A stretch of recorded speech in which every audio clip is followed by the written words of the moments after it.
Nagsimula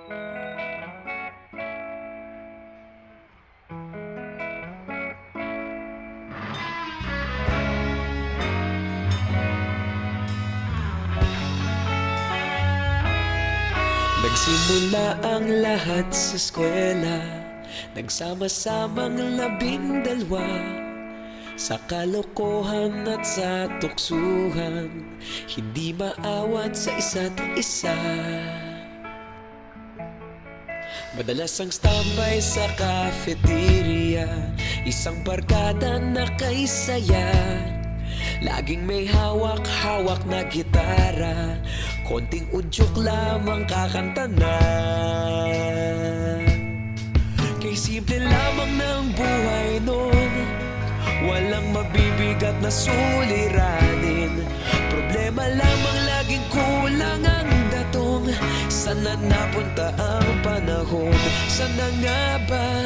Sana nga ba? Sana napunta ang panahon?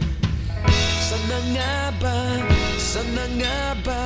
Sana napunta ang panahon? Sa unang ligaw kayo'y magkasama, magkasabwat sa pambobola. Walang sikreto kayong tinatago, okay sarap ng samahang barkada. Nagkawatakan na sa kolehiyo, kanya-kanya na ang lakaran. Kahit minsan na lang kung magkita, pagkakaibigay hindi nawala. At kung saan na napadpad ang ilan, sa dating eskwela meron ding naiwan. Meron pa ng mga ilang nawala na lang, nakakamiss ang dating samahan. Sana nga ba? Sana nga ba? Sana nga bang barkada ngayon?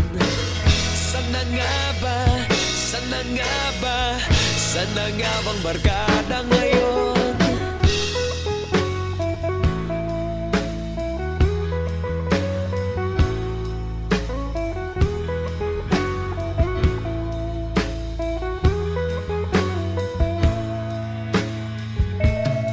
Ilang taon din ang nakalipas, wala pa sa aming tatay na nagsusumikap upang yumaman at guminhawang kinabukasan.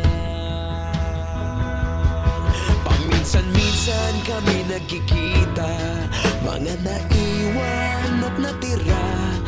At gaya nung araw namin sa eskwela, pag magkasama'y nagwawala. Napakahirap malimutan ang saya ng aming samahan. Kahit lumipas ng ilang taon, magkabarkada pa rin ngayon. Magkaibigan, magkaibigan, magkaibigan pa rin ngayon. Magkaibigan, magkaibigan, magkabarkada pa rin ngayon. Magkaibigan, magkaibigan, magkaibigan pa rin ngayon. Magkaibigan, magkaibigan, magkabarkada pa rin